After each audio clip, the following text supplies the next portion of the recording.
Civil disobedience is not our problem. Our problem is civil obedience.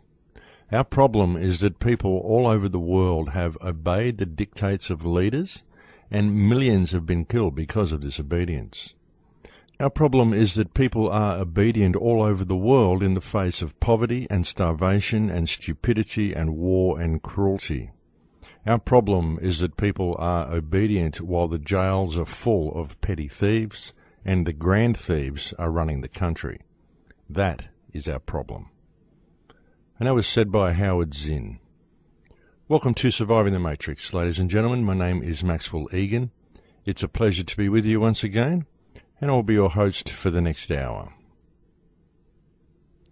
Now, I know that on the last few shows, a lot of the information that I've been bringing to you may seem to be a little bit unsettling, because a lot of the legislation that I've been presenting has been extremely unsettling legislation. But folks, I want you to understand that I don't do this because I've gone to the dark side and want to be negative or believe I should focus on the negative things or anything like that. I bring you this type of information because, as I've said so many times, I see all of these oppressive pieces of legislation as opportunities for wakefulness. And that's what I see them all as. I mean, there might be someone out there you know who is asleep and still believes the government is their friend, in which case you can simply ask them what their opinion is of this information and whether they believe that perhaps we should do something about it. And isn't this perhaps what you told them was going to happen when you tried to warn them about what was going on in the world a couple of years ago? And that's why it's good to keep track of all of this stuff, folks. It's good to see when new pieces of legislation are brought in so that you can basically show them to people and say, well, here it is. Not that I told you so, but I did tell you so, that this was about to happen, and here it is happening. And now that it's happening in one country, you're going to see it happening in other countries. And see, this is an opportunity, folks, because this is how you can wake these people up. Because when it really begins to dawn on them how repressive some of these pieces of legislation are, it causes them to pay attention, and they listen to what you say, and they see that it does extrapolate itself out across the rest of the globe. And it might just cause the penny to drop in a lot of these people. Might just crack the shell a little bit, and they may begin to see the importance of paying attention to what's going on around them and addressing some of the problems that we face as a society. Because all of these problems can be addressed if only the people would address them. That's the problem, folks. We see all of this stuff, but we never address it. We see it, we point the finger, and we ask somebody else to fix it. Because we don't really know what the fix is. And of course, the fix is to have strong community and to put government back in their position as administrators, which is what we employ them to be. And I've done whole shows on that, so I'll try not to dwell on that, but that is what the solution is. But of course, it's often very difficult for people to ever see the solution because they never really have time to look at the problem. And this is, of course, because everybody is kept so busy on the treadmill trying to keep their head above water in order to survive. And of course, when it comes to alternative research, many people can't see the problem because of the mind control that they're under. Because, of course, alternative research is very much ridiculed by the mainstream. Even when you see repressive pieces of legislation being introduced, a lot of people look at them and say, well, this is to deal with criminals. And this is the way it goes in the credit-based society, the way the government is attempting to demonise the use of cash. They just train the people to believe that people who deal in cash have something to hide. I mean, the truth of the matter, of course, is that if you always use cash in your transactions, then the bank isn't able to make a profit on those transactions, whereas if you use credit cards or debit cards, the bank is able to make profit on all your transactions. And so this is why they demonize cash. And then rather than helping people understand that those who trade in cash do so because they don't wish to garner any more profit for the corrupt banking cartels, they simply train people to believe that those who use cash must be doing so because they don't want to leave a paper trail, because they must have something to hide, and therefore they must be criminals. And the only logical conclusion that the public can come to is, of course, the conclusion that they've been trained to come to, and that is that we should eliminate cash because cash is what criminals use. they don't really see the bigger picture, and they simply can't believe their government would be as criminal as people are telling them. I mean, you've got to understand, you're challenging these people's very belief systems. I mean, very often you're challenging the very foundation of their whole reality. So you've got to be gentle with these people. And you've got to understand that they only think that people who perhaps deal in cash might possibly be criminals because they're trained to think that way, and they don't really ever step back to see that it's actually the system itself that is criminal. I mean, the fact that you have to pay to be alive is criminal in itself, and the fact that the money that you use to pay to be alive has interest attached to it and is designed to keep you in debt is criminal. And it's when you can step back and can actually see this, then you begin to see that it is the system that's criminal, and what the system is doing is passing legislation which makes criminals of anybody who tries to free themselves or extricate themselves from the system, or who chooses not to participate in the system. Because the system itself is the mechanism of slavery that the elite use to keep tabs on everybody and to keep their little ant farm running just the way they like it. So they don't like ants that go outside of the farm and start building little mounds somewhere out in the garden. They're not interested in that. They want everybody all nice and contained within their little controlled ant farm. I mean, folks, frankly, I've never participated in the system for my entire life. And I suppose for that, the system sees me as a criminal. But the fact is, folks, that I'm the one who has spent my life upholding the law, and the system and the government are the ones who have done exactly the opposite.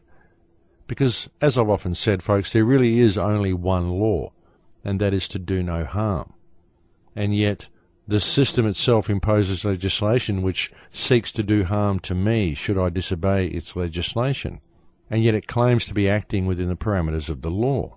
And yet there is an injured party from the actions of the system, the injured party being me when I'm incarcerated for failing to obey a statute regulation which was going to cause me to do harm against humanity. Because very often that's what these statute regulations do, folks. They're not put there for your safety. They are put there simply to control you and to use you as a source of revenue. But the truth is, folks, that as I said, what you see in many of these situations where a statute regulation is broken is that the system then seeks to do harm against the individual when the individual has actually done no harm against anybody. There is no injured party from the actions of the individual in most cases, unless they have committed an actual crime like damaged somebody or damaged somebody's property. But if there is no injured party, if they've simply broken a statute regulation, then no law has been broken, and yet the government will then presume to break law by doing harm against them for being in breach of a statute regulation, which has no bearing in reality. It's simply a rule that some sociopath somewhere wrote on a piece of paper at some stage, and that's all it is. So it's not a law, and no law has been broken if you break these statute regulations. I mean, I've probably gone off the track a little bit here with all this, folks, but what I'm essentially attempting to say here is that very often in your dealings with government, you'll find that it is the government who is in fact in breach of law, because the government is always seeking to do harm against an individual who is in breach of a statute regulation for which there is no injured party. And I hope that made sense. And of course, a lot of people will argue the point here and say, well, seeing as how it's the governments who make law, how can the government then do anything that is against the law? Because if they're acting against the law, then they'll simply legislate it out of existence so that they're not acting against the law.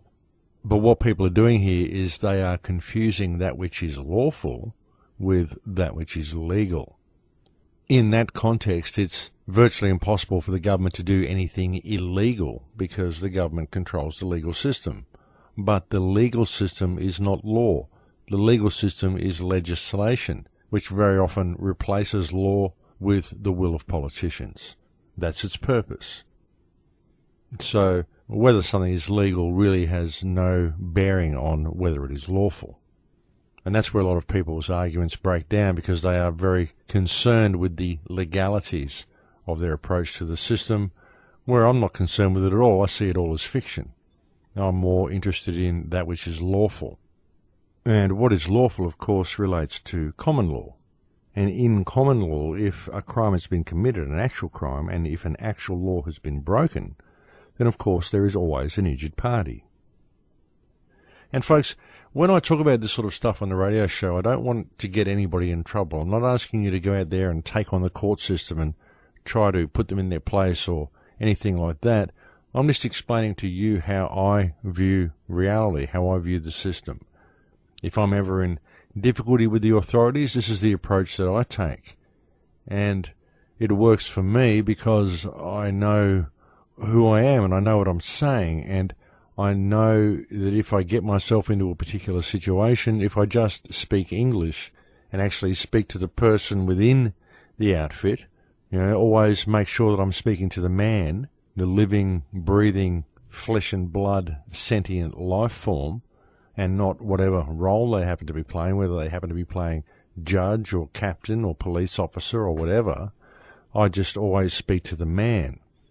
I'm always very polite, and I'm always very logical, and I usually walk away from most situations because that's how I deal with myself. And so you've got to understand all I'm doing is sharing my perspective with you. I'm not asking you or encouraging you to go out and get yourself into trouble by attempting to stand up against police officers. I mean, in regard to police officers, I only really stand up to these people if I'm in a crowd. If I'm down at the hotel or I'm out in the street and I'm approached by police officers and I've got people around me, then I will speak to them the way I'd speak to anybody. But of course, if I'm out driving and I get pulled over by 3 police officers because they want to check my rego or something, I know that I'm in a situation where I'm on the side of the road, I'm by myself, and there's 3 of them, and they can assault me, tase me, beat me up, lock me in a cell and do anything they want, because if it ever comes to court and I have to try to claim my innocence, then it's a case of 3 against 1, and you can bet your bottom dollar that they will lie through their teeth in order to back up whatever story they've made up. And so you've got to use your better judgment in certain situations, folks. If you're cornered and outnumbered and you're by yourself, then very often it's good to just do what you're told and get out of their custody as quickly as possible. Because they can and will very often hurt you simply because they can. They have the ability to do it, and very often they are trained to be sociopaths, and it's not a good idea to encourage them. But by the same token, folks, you need to remain empowered and know who and what you are.